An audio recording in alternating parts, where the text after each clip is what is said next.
Guys welcome to my Priyajhum blogs. আশা করছি তোমরা সবাই খুব ভালো আছো, আমিও খুব ভালো আছি। কালকে হচ্ছে পহেলা বৈশাখ, আমি যাচ্ছি এখন শপিং এ। আর আমার বোনকে দেখো কখন থেকে শুধু সেজেই চলছে। এখনো দেখো সাজ কমপ্লিট হয়নি। আমি দেখো কোনো কিছুই সাজিনি, দেখেছো? ভীষণ গরম। দেখো সাজগোজ কমপ্লিট হয়েছে, লিপস্টিক পরিনি, লিপস্টিক পর, তাড়াতাড়ি লিপস্টিক পর। আর দেখো আমি দেখো এখনই ভীষণ দেখো আমার অবস্থাটা দেখো খারাপ হয়ে গেছে। আমার অবস্থা এখন জানি না কি হবে না হবে। আর এই দেখো জানি না কি কিনবো ঝুমু আমার বোনই কিনে দিবে অবশ্য আমাকে সবকিছু। তো আমি ভেবেছিলাম এবছর আর কোনো পয়লা বৈশাখের ড্রেস হবে না, দাদা ভাইয়ের জন্য নিতেই হবে। কিন্তু আমার হাজবেন্ড ও নিজে কিছু নেবে না, কিন্তু আমার জন্য বোনের জন্য এটা তো ও দেবেই। মানে এত রাগারাগি অশান্তি করলাম তারপরেও কোনো লাভ হলো না। তো এখন যাচ্ছি ওর কথা মতোই আমি যাচ্ছি বাজারে। তো গিয়ে দেখি কি জিনিস পছন্দ হয়। আমি নিলে তো আর গাইস ভীষণ ওর গরম, জন্যও নেব, আমি নিলে অবশ্যই আমার বরের জন্যও নেব। সেটা তোমরা দেখতেই পাবে কি নেব না নেব। তোমরা দেখতে থাকো পুরো ব্লগটা কন্টিনিউ। 1 ঘন্টা হয়ে গেছে এখনো কি সাজগোজ কমপ্লিট হয়নি? তো গরমের মধ্যে এত সাজতে ভালো লাগে তো। আমি দেখো তো কোনো কিছুই সাজি না। আর আমার বোনটা যে এত সাজতে পছন্দ করে ধারণার বাইরে, এত সাজতে পছন্দ করে। আর এই দেখো কেমন লাগছে তোমরা জানিও। রেড হোয়াইট কাকে বেশি ভালো লাগছে সেটা আমাকে ভালো লাগে, কমেন্টসে জানাবে। ঠিক আছে, দেখা হচ্ছে পরে। দেখো আমরা টোটোতে উঠে পড়েছি। আমরা এখন যাচ্ছি কোথায়? স্টাইল বাজারে যাচ্ছি। আর ওখানে কি করবো না করবো পুরোটাই তোমাকে শেয়ার করবো। আর আজকে আমরা শপিং করতে যাচ্ছি। আমার কিপন দিদি ভাইয়ের কাছ থেকে টাকা বের হবে আজকে অলরেডি। অনেকদিন পর বার করতে পারবো, আমার শপিংটা সার্থক হবে শুধুমাত্র দাদা ভাইয়ের জন্য। চলো ভিডিওটা দেখতে থাকো, একদম স্কিপ করবে না, পুরো ভিডিওটা দেখবে। টাটা।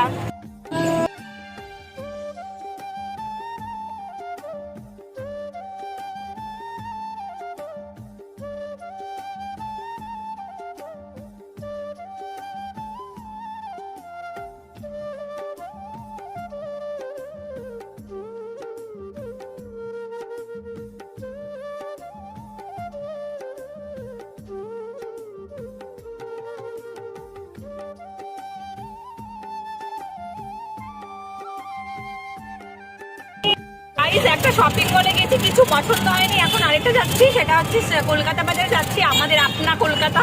তো এখন দেখি এখানে গিয়ে পছন্দ হয় কিনা। ঠিক আছে, তোমরা পাশে থেকে স্কিপ করো না।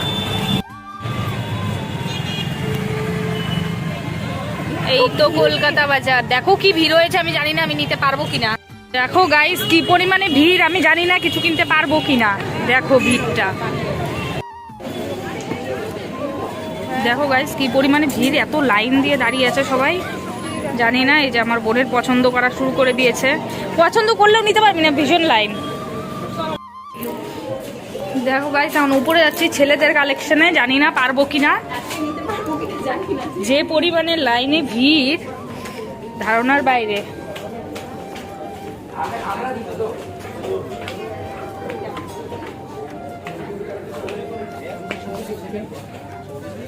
একটু ছেলেদের কালেকশনে চলে এলাম, দেখি আমার বাবার জন্য আমার বরের জন্য কিছু নিতে পারি কিনা। দেখাবো যে কি কি নিয়ে এসেছি।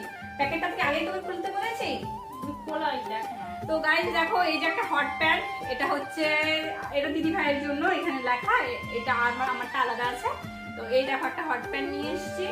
গরম দিনে কি করবো বলো গাইস, বাড়িতে পরার জন্য একটা। আর এটা হচ্ছে আমার, দেখো আমার ডিজাইনটা খুব সুন্দর, এখানে দেখো কি সুন্দর।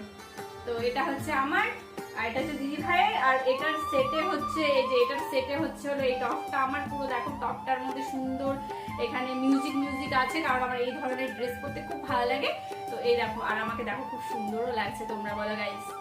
আর এটার সাথে দিদি ভাইয়ের সাথে একদম পারফেক্ট ম্যাচ হয়ে গেছে পুরো। দেখো আমারটা একটু ইউনিক নিয়েছি, আর এই দেখো দিদি ভাইয়ের সাথে টপটা দেখো খুব সুন্দর। দুজনই আমাদের অ্যাকচুয়ালি ইয়েলো কালার খুব পছন্দ, তাই জন্য দুজনেই একই কালার নিয়ে এসেছি। আর এই টি শার্টটা আমার খুব পছন্দ হয়েছে। শার্টটা আমাকে দাদাভাই দিয়েছে, থ্যাংক ইউ সো মাচ, বলে ছোট করবো না। আমার খুব পছন্দ হয়েছে, খুব মানে খুব খুব খুব পছন্দ হয়েছে। এটা দেখো, আর এই যে হট প্যান্ট, দুজনে দুটো হট প্যান্ট, আর এই দুজনে দুটো টপ পুরো সেটে।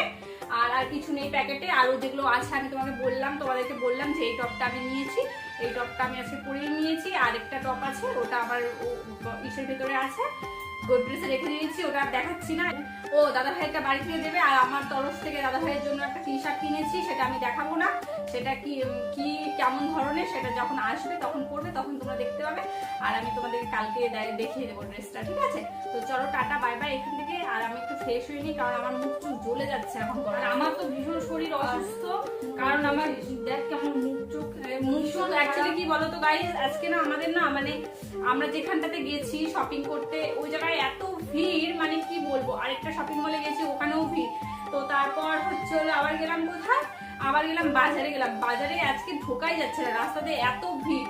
তাই জন্য এই যে এগুলো নিয়েই চলে আসি। শপিং মল থেকে না নিলে আর বাজার থেকে নেওয়া হতো না আমাদের আজকে, তাই না? আমি তো তোকে বলেছিলাম বাজারে চল যাই। বাজারে ভীষণ ভিড়, আমি 1 মিনিটও দাঁড়াতে পারিনি জানো, মানে এত শরীর খারাপ লাগছিল যে আমি 1 মিনিটও দাঁড়াতে। বাড়িতে এসে আমি যে সিঁড়ি দিয়ে উঠবো এটাও আমার শক্তি নেই। আর সত্যি কথা বলতে সিঁড়ি দিয়ে ওঠাটা মনে হচ্ছে কি আমার জীবনটা শেষ হয়ে গেল। নিচটুক আসতে খুব ভালো লাগে, কিন্তু সিঁড়ি দিয়ে ওঠা, রুমের ভেতরে আসা, মানে একদম কি বলবো, তো দম বেরিয়ে যায়। তো এখন আমরা আর কোনো কথা বলছি না গাইস, তোমরা পাশে থাকো, সাথে থাকো, পুরো ভিডিওটা তো তোমাদের দেখবেই।